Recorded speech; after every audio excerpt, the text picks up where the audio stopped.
Live from the mist-enshrouded mountaintop fortress that is X and Y Communications headquarters, you're listening to the world-famous Mountaintop Podcast. And now, here's your host, Scot McKay.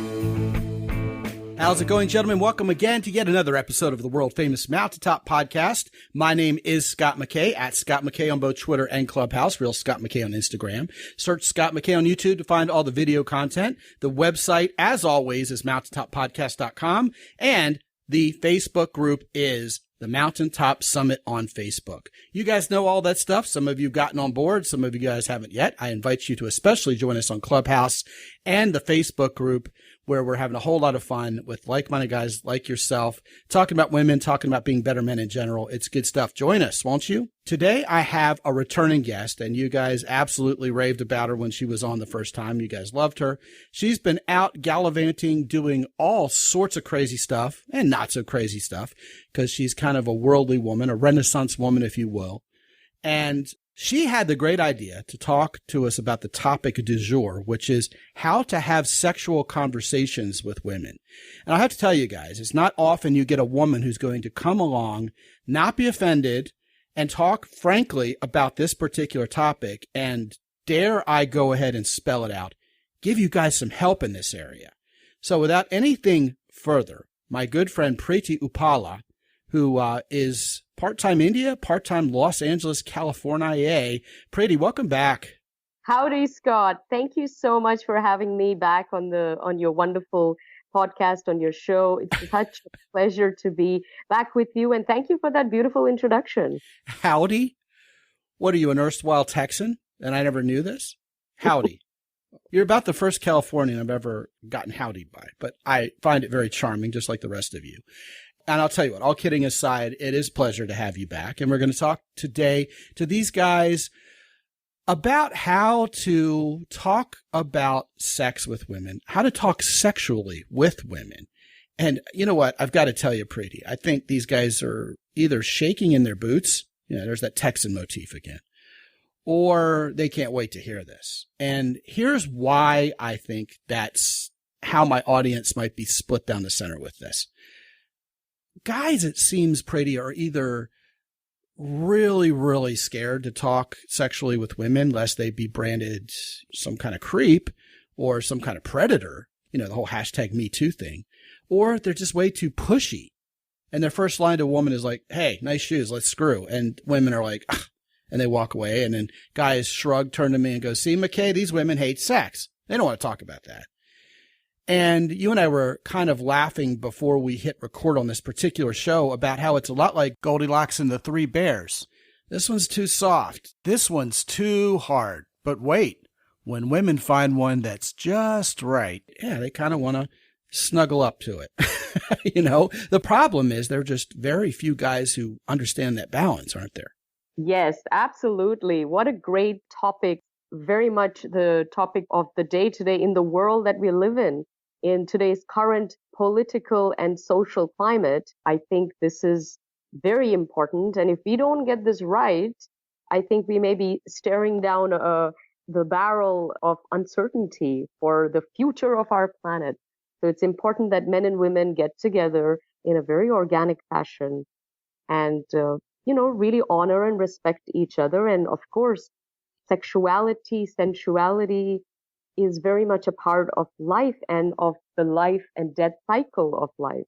So how did we get it so wrong? You know, we can blame the political climate maybe, but it is what it is. And I think we do still have an opportunity to save humanity. So it's a very important topic. I am opening the Pandora's box. So I hope your wonderful audience will listen in and, take some tips and some nuggets of wisdom coming from a female perspective, because I think both men and women are not having these conversations. And I think there is a lot of miscommunication between the sexes or the genders. Men don't know what women want, and women don't know what men want. And it seems like neither is honoring the other with their basic needs these days. And they're both left unfulfilled. Isn't that something? You and I were also laughing before we went official with this recording about how there could possibly be nearly 8 billion people on this planet all products of sexual intercourse, when, my goodness, talking to each other sexually, getting the ball rolling sexually just seems incredibly difficult. I mean, imagine if this were made easy for everybody, how many billions of people we'd be overrun with, right? Well, funnily, I want to say we already have a population overgrowth and an overpopulation problem at our hands right now. We probably don't want to exacerbate the situation. However, at least from an Indian perspective, we can thank the Kama Sutra. And boy, was it easy several decades ago. People didn't even do much talking. There was that natural connection. The chemistry was there and it was all sorted. Voila, we have 1.4 billion people now. Someone from India, a woman, told me years ago that for a country that invented the Kama Sutra, India itself is still incredibly repressed sexually as a society. Is that still true over there? Absolutely not. And it's a shock that it was. I can understand an American person who's never been to India and has read some article in some op-ed somewhere saying that. No, absolutely not. If you think that's repressive, go to the Middle East or go to the other parts of the subcontinent where it's a crime almost, the various expressions of sexuality and sensuality, and women are pretty much covered from head to toe. So India is incredibly open, and the Indian women, they are on fire. They know who they are. They're hot. They're feisty. It's beautiful. However, I think what we also have is a level of decency, and we have a lot of dignity. I would say that Indian women, particularly just the way that they carry themselves in the world, even in India and also around the world where they move to, there is such a thing as self-respect, self-worth. There's a dignity there that I don't see actually in many other sort of cultures. Where, it's really people that are just being a bit promiscuous, but we think, wow, people are very sexy in this country. But actually what we call sexy is maybe somebody who doesn't know where the boundary is, or, there are countries where now prostitution is kind of legal. Those countries tend to be very popular among male tourists. We all know that. It doesn't mean that it's a sexually enlightened place. It just means that prostitution is legal. So people can go there and get their needs met and not be imprisoned for it. So I think discernment about these labels is important. But I can tell you, as an Indian who's been to 100 countries, it's incredibly sensual. And if you've been to India, the color, sound, vibrancy, dynamic, it's like the life is very sexy there. Everything is, what is sex? It's life. You're alive, and people are very much in the present, so that I don't even get that here in America. I live in LA, and it's like, do people have a pulse here? What is going on? So I will be the ambassador for India as this incredibly erotic and sensual place. And I hope people get to experience that more. I think that's fantastic. And you've given us a couple of really good springboards from which we can jump off into this conversation. And the first one is, you mentioned dignity. And the other thing you mentioned is sensuality. And I think you juxtapose those two thoughts very well within the context of guys either wanting the fast food version of sex by either being sex tourists or just treating women more like sluts, or expecting women to be slutty as opposed to being just gracefully sensual. And what I think that has done is cheapened the whole experience of being sexual together. So what if that is indeed the starting point of talking about how to find the balance between being too pushy and being too scared to even talk about it? Let's raise sexuality and the discussion thereof between men and women, the flirting, the banter, that mental foreplay. Let's raise it to an art form again. Let's talk about, instead of women being slutty and putting themselves on kind of a sexual display to be used or taken advantage of, what if we as men learn to really enjoy that process of warming up sexually, getting to know each other, cultivating that sexual mystery, and celebrating the fact that some people are female, some people are male, and we are meant to turn each other on and heighten each other. And yes, that takes time, but the process is so much better to enjoy than I think most men in particular give themselves credit for. And indeed, Preity, there are a lot of women who have given into that sluttiness. They're thinking, okay, well, I'm kind of lonely. I don't really value myself much anyway. Why don't I just put myself out there and see what kind of guy will give me some attention? And it's really turned into a sad state of affairs. And in many ways, I don't think we should be surprised that it's turned so ugly in terms of what should have been an art of sexual communication. What do you think? Great point. I have my 5 golden rules of the art of sexual conversation, or the art of intimacy, I should say. I didn't know there were rules in art. These are my rules. These are the Preity rules. But the first rule is, this isn't a game. Don't treat it as a game. It's not about scoring. What I've noticed out there is that there are a lot of men who run workshops, they speak, they've written books on this. And it seems to me that they're focusing on how to get a girl to respond to you, to like you, to go out with you. And the final step would be to get her interested in you sexually. Be very, very careful about this, because now you're playing a dangerous game. And there's a very thin line here, because most men, I think, generally need help with confidence, social skills. It's a good man who sees a good woman and he just wants to get to know her, and he doesn't know how is she beyond his league. He doesn't obviously want to be rejected. How does he approach her with confidence? That's fine. Now, the flip side of this is trying to preach that you can now get any woman you want, and that this is a game, and your job is see how many numbers you can get, or how much you can score. And it seems like it's almost going to the territory of trying to fool or trick a girl into liking you. And when you do that, you're a con artist, and it never works out. And I'm happy that your podcast is not one such venue that does something like this, but there's a hell of a lot of this kind of workshops going around. And believe me, there's a lot of men who sign up for it. I think they're being led the wrong way, because if you do succeed even, and you're, scoring and getting action, it ain't real. You're being disingenuous. She will figure it out. She will know that she's being used and betrayed. And there is such a thing as karma. Well, I think it's fascinating you would bring that up. It brings to mind 2 well-traveled themes around here. First of all, the whole idea of building compliance, as long advertised in the old school pickup artist community, versus having women be willing, because a lot of guys are trying to get women to comply with them. And that feels a lot like coercion to me. Whereas if she was willing to do this, if she was willing to be sexual, if she actually liked you and wanted this, man, everything would be so much easier. And of course, the second part is we talk about being men of character around here.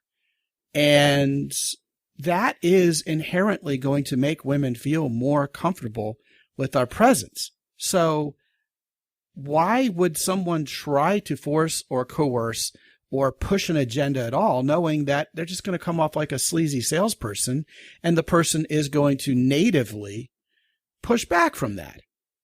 I mean, that's just not really very effective in any walk of life, let alone when you're trying to help a woman feel safe and comfortable in your presence enough to want to be sexual with you, right?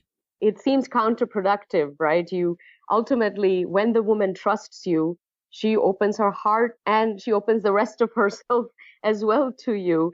And in trying to, I guess, win her or to kind of get her to like you, you're not building that trust. In fact, you're actually, eventually she will find out. You're kind of setting up all the blocks where it's all a game, it's all a ploy.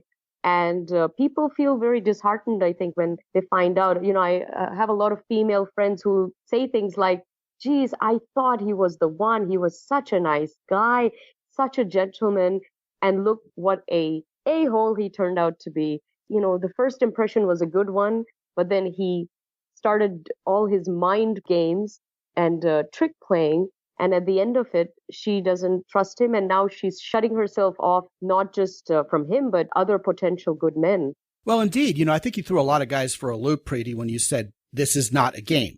Because every guy has read the book that's literally called The Game, and we're told this is a game. And indeed, I tell these guys all the time that one of the great ways to make a woman really feel good about you sexually and be turned on is to bring out that playful nature in her. And women are indeed very playful. They want to be that way. And when we can coax out that fun and that feminine joy from them, it renders itself as playfulness. And yet, when guys say, hey, this isn't a game, that means we shouldn't be playing. But I don't think that's what you meant. I think you were talking about mind games and trickery. And yet another major theme around here is, look, when you go talk to a woman, instead of treating it like a competition, just treat it like a conversation. There's no winning, there's no losing, there's no acceptance, there's no rejection at first because you're just talking. And yet guys want to turn it into this athletic spectacle of winning and losing. And it's just not. So you don't have to overpower or subdue your competitor here. What you're doing is the opposite. You're trying to connect with someone, a female human being. I'm talking to the men out there, of course. That's who's listening to this show. Men, we're trying to connect with a female human being who's designed to be the yang to our yin.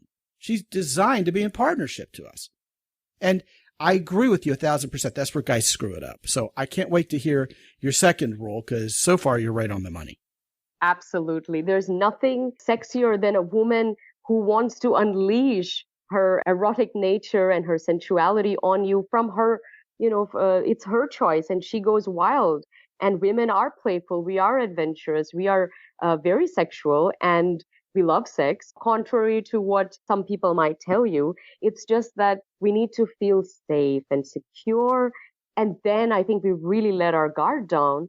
And then we, show you what mind-blowing sex can feel like. But the point is, men constantly do things where that moment never even arises, and they keep getting. She just keeps shutting down. I think one after the other, all these games that sort of show up. Now, the second point here would be honest. Don't exaggerate things about yourself or make things up, because guess what? We will find out and we will be very disappointed. I think most women would like to give a man, especially one that they're, kind of attracted to, the benefit of the doubt. We want to hear you out. And look, I can be in a bar, maybe just having a drink, waiting to go into a meeting. And when a guy by himself comes up, I know he likes me. I can tell he is attracted. He wants to strike up a conversation. He wants my business card. He wants my number, whatever. We know, and I know it's everyone's being very politically correct here. But when he's approaching me, I know what he wants, and it's how he goes about getting that. So, I might play along and be very businesslike with him, but the subtext is understood. And we do have a good memory. And trust me, when you're being dishonest or you've made something up, we will know. And we don't always call you out on your BS, but we do know deep down, okay, the guy's bragging, this and that. I do have to say, and I can't believe that this happens, but don't brag about how many women you've been with, or, oh, you're such a stud that everyone likes you. And nobody wants to hear that. I'm sure men hate hearing a woman go on about her sexual adventures. Women also don't want to hear because they want to feel special. I thought I had to make that point. Definitely on the first date or first conversation, don't bring it up. I would say try not to bring it up, period. It's not pretty, Make the person feel like they're the only person in the room and that you only want to get to know her and be closer to her, not 10 other women if you have the opportunity to. Even if that's secretly what you want inside, don't tell it out. Don't say that out too loud, because it just, we emotionally shut down. So here's the first thing I have to say in response to that. Guys, you don't have to try to be someone you're not. Women are incredibly forgiving in terms of you being authentically who you are. I think a lot of us have been told we need to be billionaires and have a Gulf 5 airplane, or else, all the rock stars and famous, European footballers are going to take all the women who are 10s and leave nothing for us. That couldn't be further from the truth. And you also mentioned this idea that women know that we're attracted to them when we go up and we talk to them. And I can't help but underscore that with the point that that's okay. It's all right. They're heterosexual female human beings. You're a heterosexual male. They know that you're sexually interested. I found out over the years that women really just want you to know what you're doing, to know how to dance the dance. Don't just dive right into something sexual the way you wouldn't just dive into a 10-course escoffier meal. Enjoy the process. Enjoy the flirtation. Ramp it up, dial it up a little bit until the time is right. It's not that we have to hide our sexual interest in a woman or pretend it's not there. I mean, the jig is already up, just like you said. It's that when a man knows what he's doing and he knows how to bring out that playful, bring out that feminine energy, the woman will, for lack of a better word, surrender to it because it was done right. It was masterfully presented. Now, see, you said earlier something that ruffled a lot of men's feathers, I'm sure, even the good guys listening to this show. You said, and I paraphrase, women love sex. We're all horny. And I think a lot of guys have a very difficult time believing that women want sex because they don't see a whole lot of women wanting sex from them.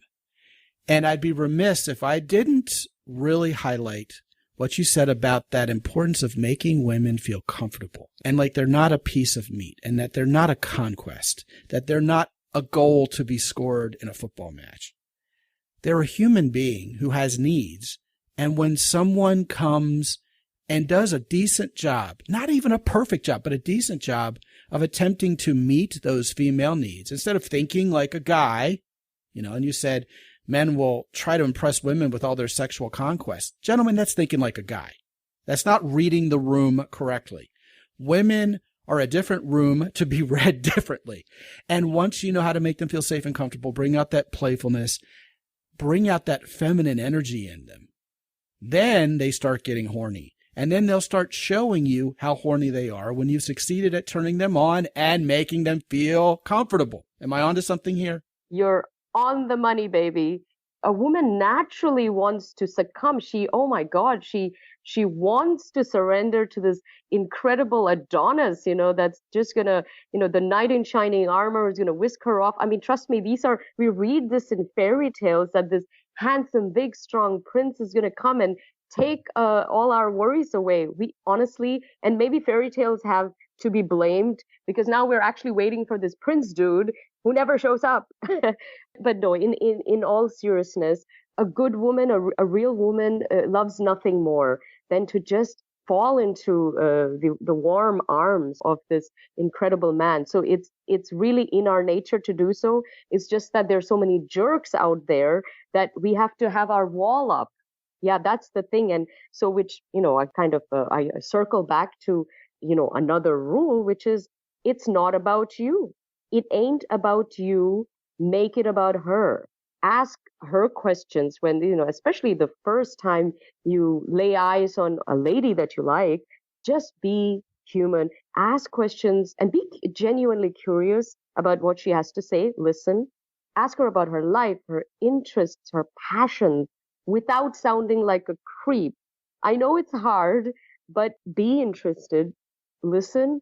The biggest turnoff is a guy who only talks about himself. I know in the movies it may work. Fabio gets all the chicks, but in real life, it doesn't work like that. I'm not even sure it works in the movies. I mean, if you watch the chick flicks, it's always the charming guy, not the douchey guy who everybody wants to get the woman and who does at the end. Come on. True, but you know where I'm going with this. So pop culture has taught us that women love the bad guy. Again, it's all comic stories, fairy tale stuff, makes us have a very idealistic view of the real world out there. And even men have come to believe that they need to be this Fabio dude. And women are like, where is Mr. Fabio? But honestly, women are looking for connection. And mind-blowing sex comes with sincere connection. And, very, very few women actually think about sex like a man, which can be, it's not always the case, but it can be because a man can be emotionally detached and still be intimate with someone. And worse, I would say they can be intimate with someone they can't even stand. Men have no issue with that, but women do. Inherently they do. It's very, very few women who would like just say, okay, I don't like him, can't stand him, but I'm going to go ahead and be intimate anyway. And I'm really emotionally completely detached with this guy. That's very few women. And if you find one like that, run. She's numb. She doesn't have the emotional capacity for empathy, compassion, and nurturing, which I know all of you guys desire. So it's a kind of a double-edged sword because you finally meet someone who you kind of think, oh, she's promiscuous or she'll go for it, but be careful because you might get your 5 seconds of whatever. 5 seconds, huh? Man, that's taking two pump chumpness to an extreme. But she ain't gonna be there for the long run, and you're not gonna get that incredible, deep, fulfilling, beautiful, amazing relationship that I know both men and women desire. So make it about her, and be careful, be discerning. Just because it's easily available doesn't mean it's right for you.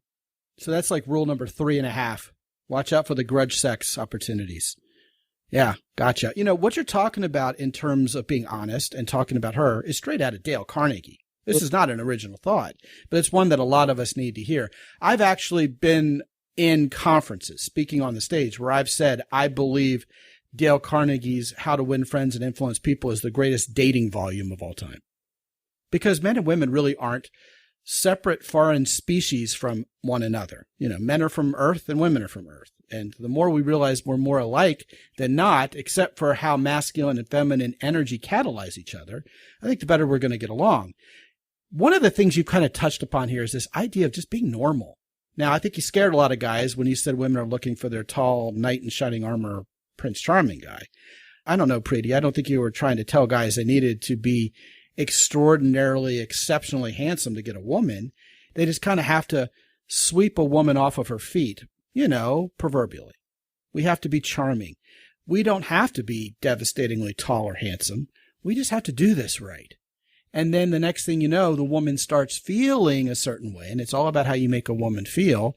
And, by talking to her about her instead of bragging and doing those things that don't really work well in any social situation, voila, the next thing you know, we're talking and we're getting along. And, for me, the first concept of having a conversation that turns sexual is, hey, you know what? You like each other.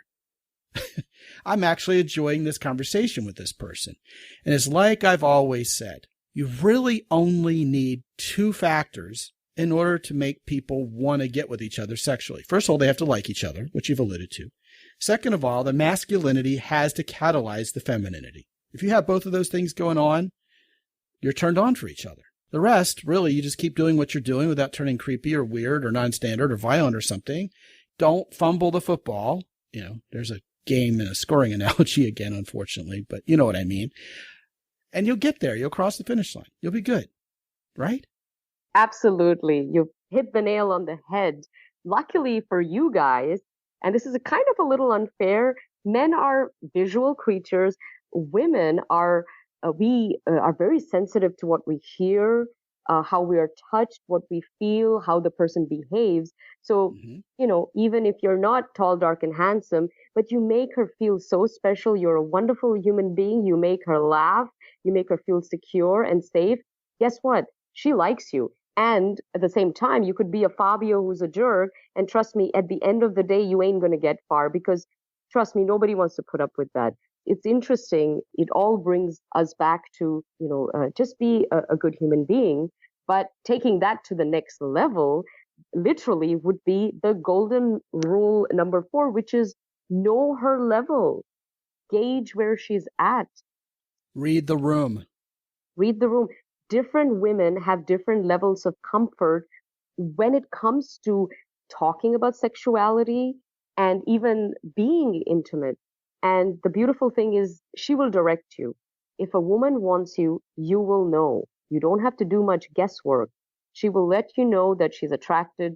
She will let you know that she's interested. Even on the first date, if she's ready to be intimate with you, you will know, she will be very forthright about that. Much of the game playing I see going on is men trying to get something from a woman when A, she is not ready yet to give it to them, and number two, she actually doesn't want to ever give it to them.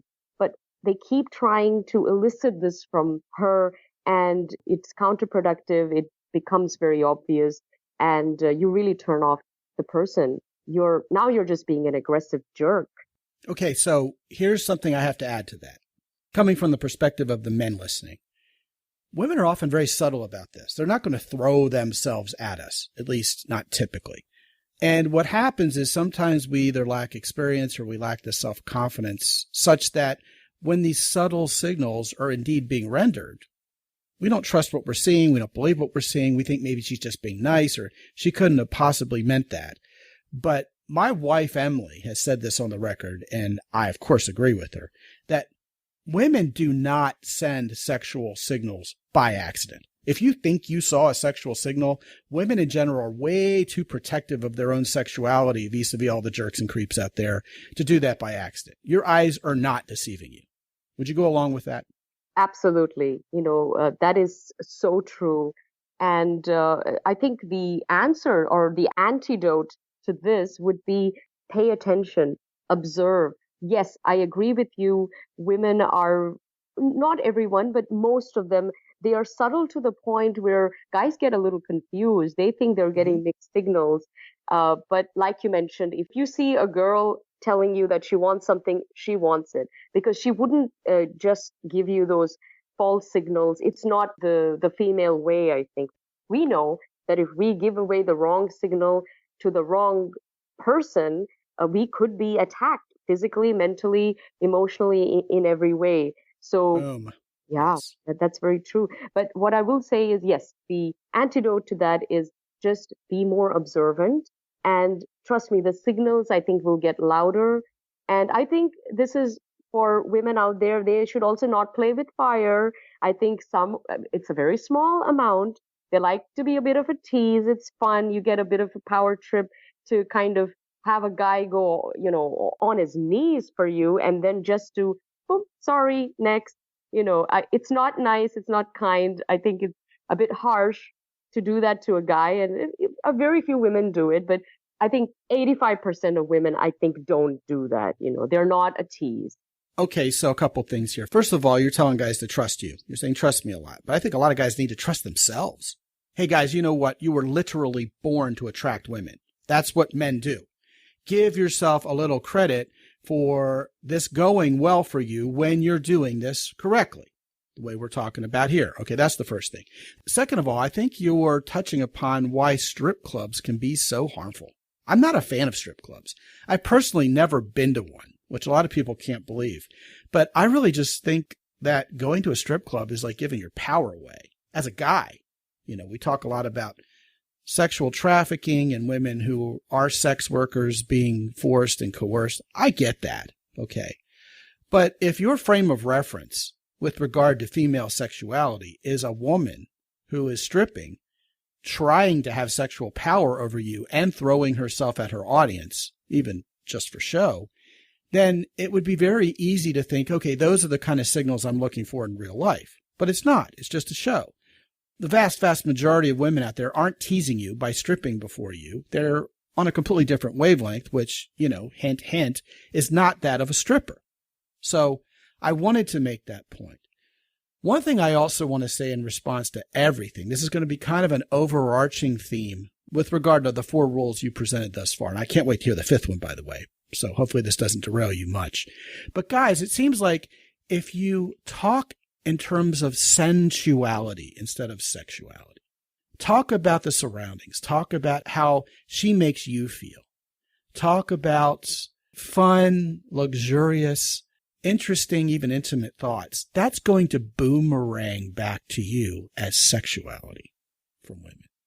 So you want a prime example of a good plan for moving away from thinking like a guy and thinking that women process sexuality like a guy? There's a huge hint for you. Think in terms of bubble baths and champagne and romance, doing things with a woman that men and women uniquely do together. I've defined flirtation as any interaction between a man and a woman that would feel really awkward between two heterosexual dudes. Well, romance is any activity uniquely shared between a man and a woman that two dudes who are heterosexuals would never partake in. I'm not taking a long walk on the beach with my buddies. But if I go for a long walk on a beach with a woman because the beach is there and it avails itself to us, that would be a great way to get women in a mood to feel a little more frisky towards us. But most guys are too busy trying to move to the deed and score that goal that they don't even miss these obvious opportunities to be a little more sensual, to be a little more romantic. And even if they do, Preity, a lot of those guys don't trust it's going to work. They're like, oh, that's so stupid. That's such fluffy stuff. Yeah, it is. It's fluffy stuff. Women love fluffy stuff. You do the fluffy dance, you get to do the wild thing. You don't, and you don't. It's really pretty simple. And either you're going to play along or you're going to not. Try to invent your own rules. Pretend the rules that, for example, you're putting in place don't mean anything. And guys, you'll keep getting what you always got, which is a big fat nothing. And just to add to that, I guess the way to get around to all of that is gauging her level of openness. Yes. So ask leading questions, start innocent and subtle and see how open she is about certain other issues. And then even kind of in the issues to do with the heart and emotions and even relationships. And she will reveal to you where she's at. If she doesn't want to talk too much about it, if she's being very secretive, then don't push it. She's just not ready to share that info about her just yet, because if you do push it, then, she's going to shut down completely. I would say as a general rule, not to bring up your ex.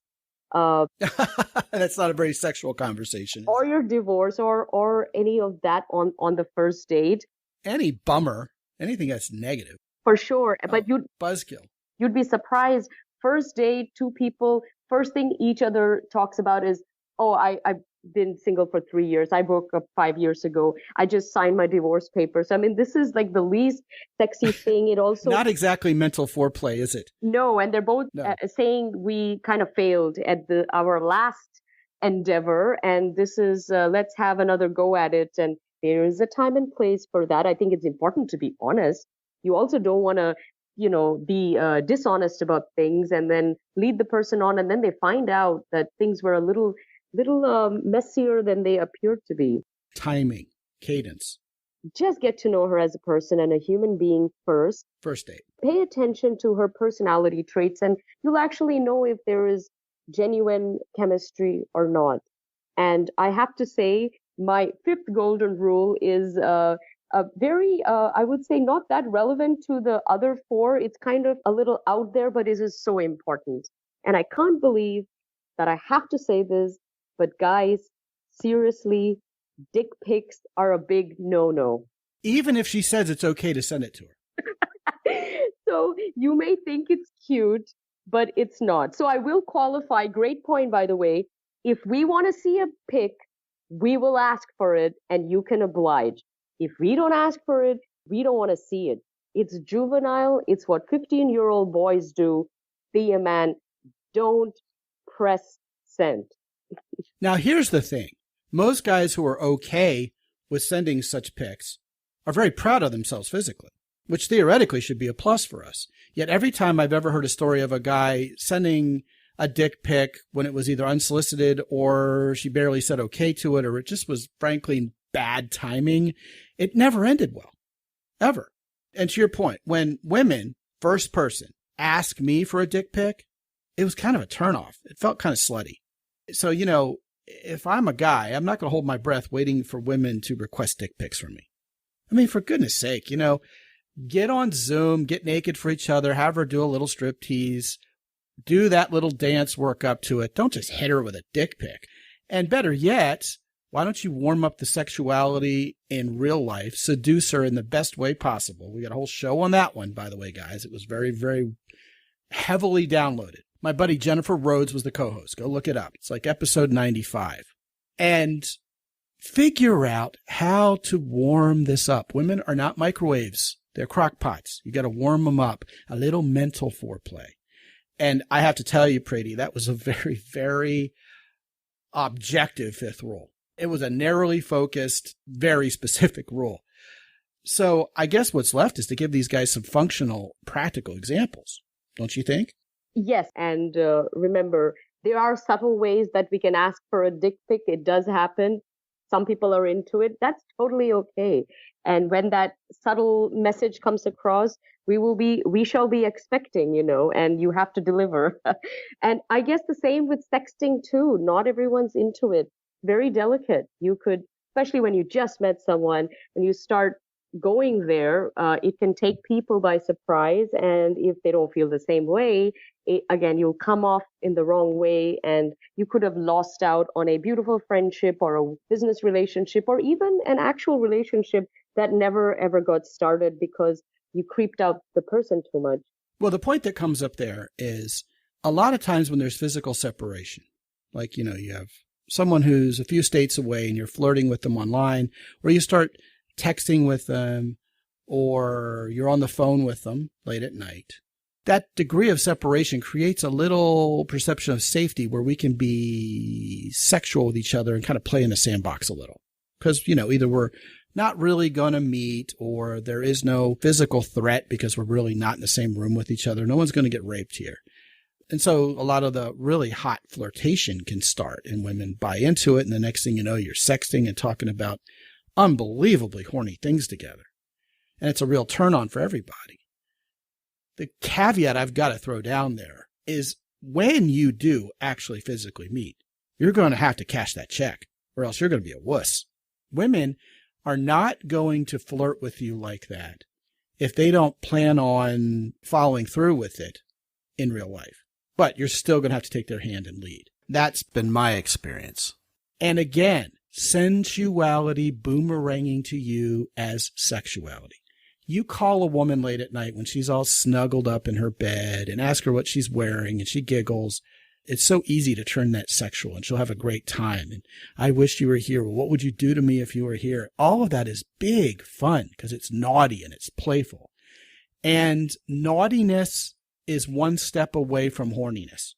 If you find yourself with a woman doing something you probably shouldn't be doing, all right, she's going to start feeling a little naughty. Now, it may not be something you would get arrested for doing, et cetera, but just, you're out a little too late at night, et cetera, et cetera. You should have been home by now. The babysitter's calling and you're not answering. That sort of thing is naughty, okay? And that is a situation that's rife for turning into playful horniness. Playfulness, naughtiness, sensuality are like the three-legged stool of making women horny. And, you kind of surround the whole thing with, we're in a safe place. We're in a sandbox where we can play together. So practical examples. Let's say you're out with a woman at dinner time and you clearly like each other. She's batting her eyelashes at you. Guys, I've told you time and again, when a woman is acting feminine towards you, femininity and masculinity are the catalysts of sexual attraction. There's something going on there. She's not leaving. You still have her attention. She's acting feminine, and she starts talking. And you're not listening to her. And she goes, aren't you listening to me? And you say something like, no, I was distracted. And she goes, distracted? Distracted by what? Well, I was watching your lips move, but I wasn't listening to what was coming out of them. She goes, well, why would you be watching my lips move? Oh, I don't think I know you well enough to give you that answer just yet. Keep talking. This time I promise I'll listen. And she'll giggle and she'll go, no, now you've got to tell me. Well, maybe it's because I want to kiss them. But like I said, keep talking. She'll go, oh no, you can't just drop that on the table. Now I got to know more about this kissing that's going to take place. And then the next thing you know, that flirtation is turning sexual. You've dialed up the flirtation. You're dancing that dance. The woman may have always known you wanted to kiss her, but now you're doing it right. You're making this fun. You're perking up her female energy.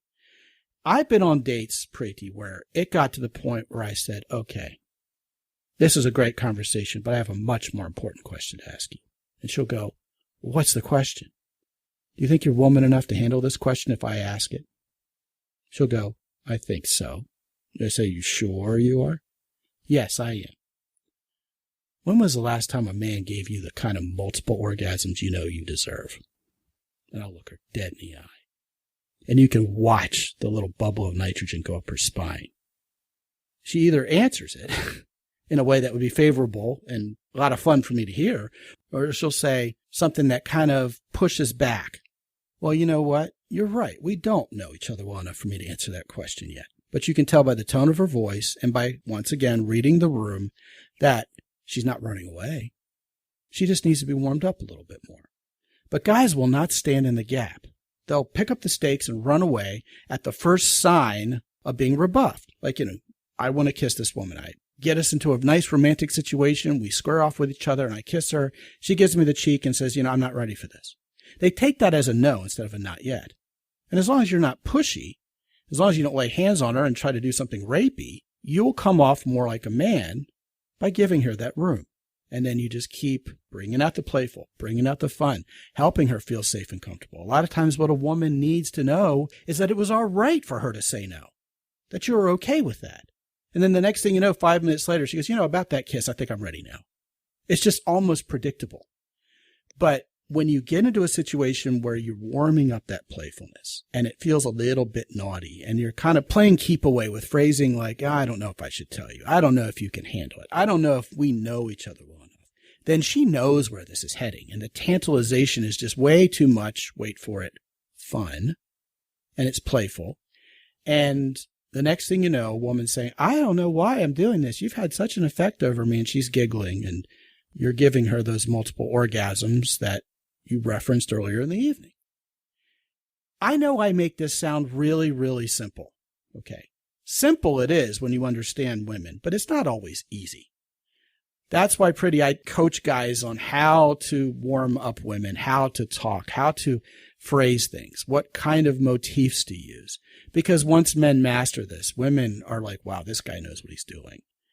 Even the sound of your voice, the timbre of your voice, the pitch of your voice, the resonance of it, all of that conspires together in the best way possible when you're talking to women to get the right result. But it's examples like the ones I've just given that, if I'm not mistaken, Preity kind of embody those rules you were suggesting. No? Yes, absolutely. And remember, work your way slowly up to that level. Like you have to, again, be observant, know where she's at. And depending on what she's giving back to you, then you continue. When you started saying, you're going to look her dead center in her eyes and then ask her, when was the last time someone gave you those earth-shattering multi-orgasms, or multiple orgasms, I should say. Well, your words were better than mine. I like your version better. Not everybody, I wasn't expecting that, and it might take a lot of women by surprise. So it's, I thought you were going to say something a lot more mundane than that, to be honest. Oh, no, I had long past gotten the mundane by the time I got to that point. Let me be clear. Okay. Yeah. Mundane was 5 minutes before. Yeah. And then, again, this all comes down to, we don't know where she's at. And I have to say, yes, playfulness should be the absolute foundation of a good relationship. Have fun, enjoy good humor, and be light about it. And when you're giggling, you're laughing, you're sharing humor, that, she's comfortable, she's relaxed. And I think patience really pays. You will know when to go for the kill. Going for the kill. After everything we've been through, you're going to talk to guys about going for the kill. Come on, Preity. No, but you're killing me. You know what I mean? It's important. Timing is everything. Should be impeccable. And the beautiful thing is, especially with women, I think they're very good at letting you know, if you pay attention and you listen, she's telling you, I'm warming up to you. I don't know yet. I'm not quite ready yet. And again, yes, rejection, don't take it personally. Just because she's saying not yet doesn't mean not ever. Another thing that I would add there that you just alluded to that has to be said is when you start slut shaming women, if you ever make them feel like they should be guilty or feel bad or dirty, well, dirty is an interesting term because it's fun to feel dirty sometimes, but that's all contextual and the timing has everything to do with that. But what I'm meaning to say here is if you make a woman feel shameful over being sexual, she's going to slam the door on you. The spigot's going to get turned off. Cold shower right away. You've got to help a woman feel comfortable and celebrated for being sexual with you. So many guys talk themselves out of the bedroom in situations that are turning sexual with women because deep down they feel disdain for female sexuality. You know, it's the whole Madonna whore complex thing rearing its ugly head. So I think that's a very, very good point that you alluded to that very much needed to be said. And guys, pepper your conversation with celebration of her sexuality, welcoming her sexuality, instead of making her feel shameful for it. Last question before we wrap up. Preity, a lot of guys really do believe women don't like sex and that women are just waiting to club us over the head for even trying to be sexual. That, you know, everything that we see in popular culture about women being sexy, it's all a big lie. Sex is for men. Men get lucky. Men score, quote unquote, like you alluded to earlier, or women put out or women give it up. You know, even the terminology, as we've talked about on this show before, is skewed in that direction. What would you say to guys who have seen with their own eyes a pattern that just really looks like women don't like sex? You already mentioned that when men make women feel comfortable with sexuality, they see more sexuality in women, and perhaps it is as easy as men stopping thinking about themselves so much and their own wants and needs and being a little more generous and helping women feel more comfortable and welcomed. But I would also love to have some deeper thoughts from you about how guys can turn the corner and start seeing more sexuality in women, maybe where they've not seen a whole lot before. Yeah, that's the million dollar question. And it's important to point out that I think media and pop culture and just society in general, I think, has done all of us a huge disservice by some of the double standards that they've set up for us now. So, you know, a man who's got a lot of flings and is just a player is known as just someone who's smooth, you know, and suave and good with the ladies. But a woman who is maybe sexually liberal, she's going out, having fun, she's obviously seen as a promiscuous woman, and that's shunned upon, sadly, by women more than even by men. And you're right, you should not be punishing a woman for opening herself up to you by shaming her in any way, because, you know, women have enough self-doubt and issues of fear and shame. Am I good enough? And so on. You know, we have to deal with enough. And the last thing we want is somebody that we've opened up to and been naked in front of on every level. We don't want him to sort of shut the door on us. It's really traumatic. I think it would take a woman a long time, I think, to even heal herself sexually from that sort of stuff. So be mindful of that. I think, again, you know, society hasn't done a very good job at letting men know how sexual women really are. In fact, I would go as far as to say that we actually love it more than men. I think for men, it's a physical need. I think for women, it's an emotional want, I would say. And I think it's all about semantics. I think for us, it would be intimacy or this sexual bond, sexual connection. For guys, it's just sex. But obviously, there's the beautiful thin line, the middle ground where you both meet. I would say, you know, for men, be yourself, be your beautiful, authentic, elevated self, put the right vibes out there. And I think be discerning. I think what's going on is good men meeting the wrong women, which is only validating some of these myths that they hear about. And then that kind of makes them even more skeptical to real love, connection, and great sexuality. So be careful.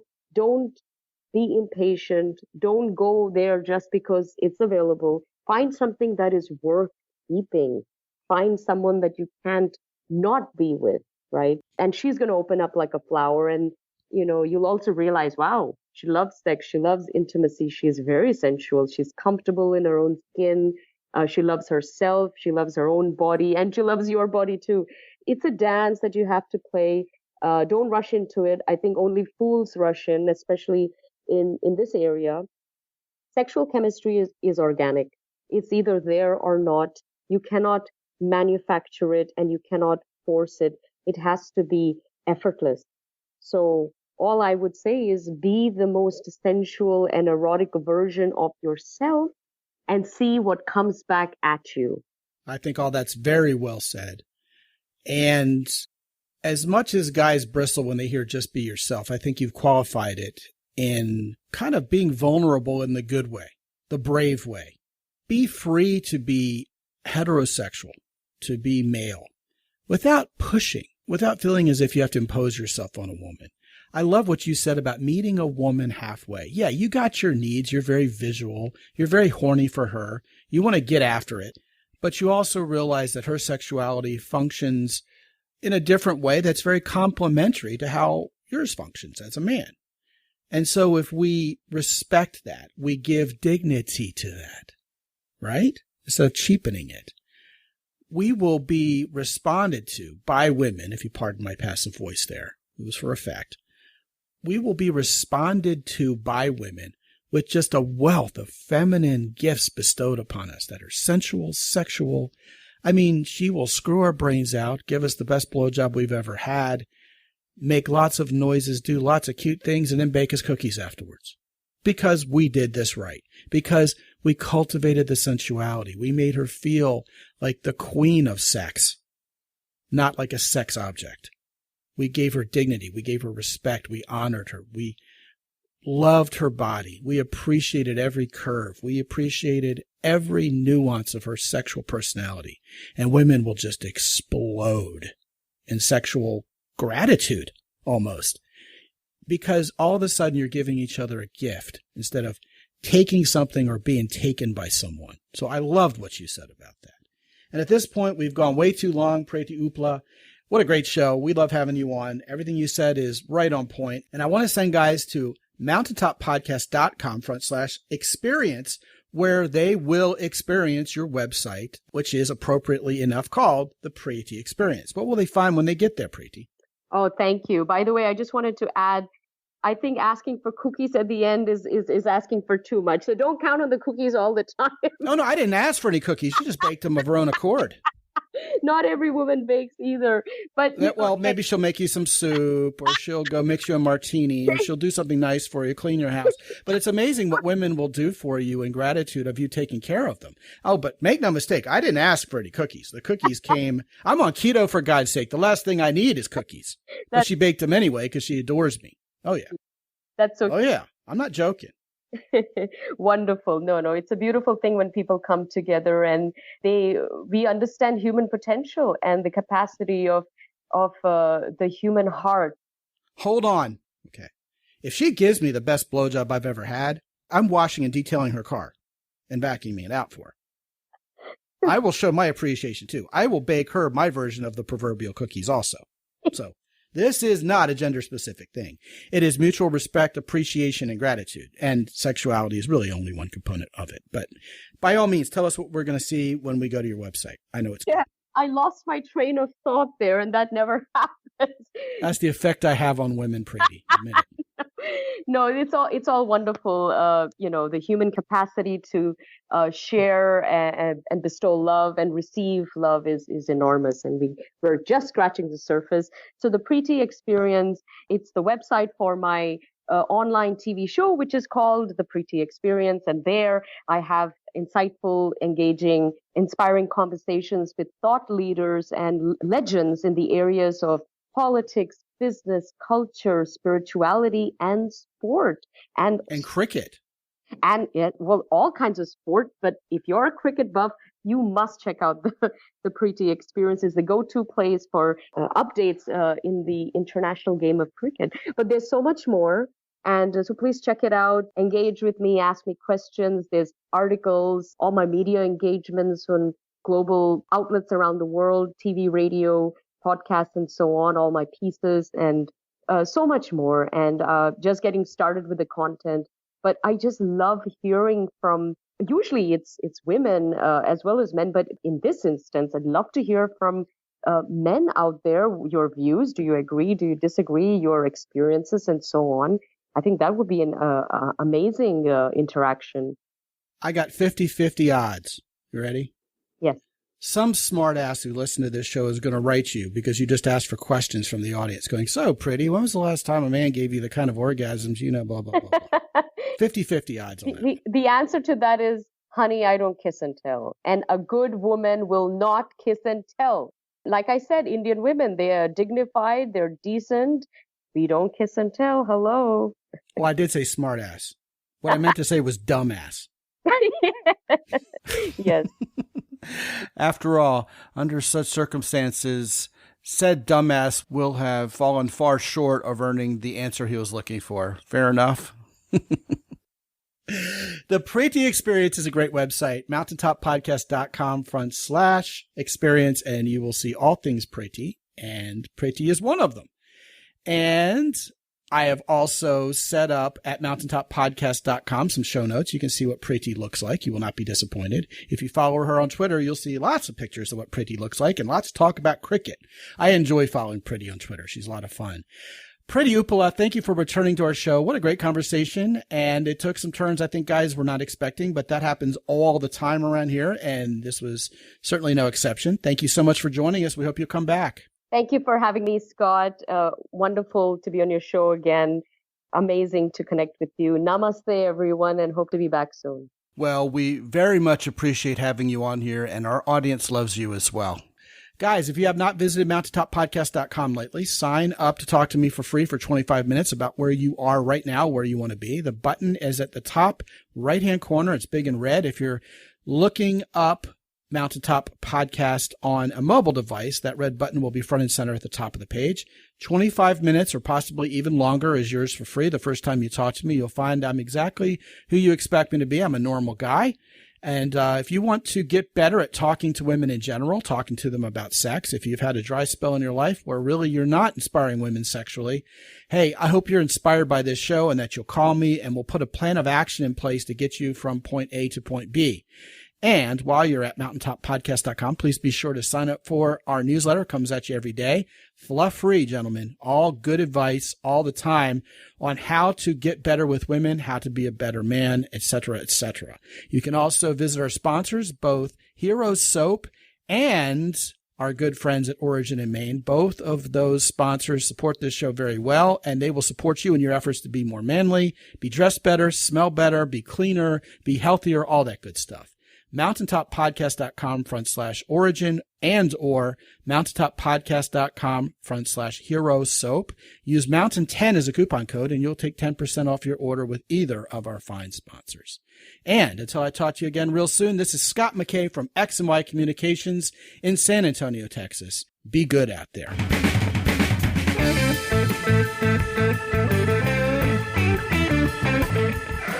The Mountaintop Podcast is produced by X&Y Communications. All rights reserved worldwide. Be sure to visit www.mountaintoppodcast.com for show notes.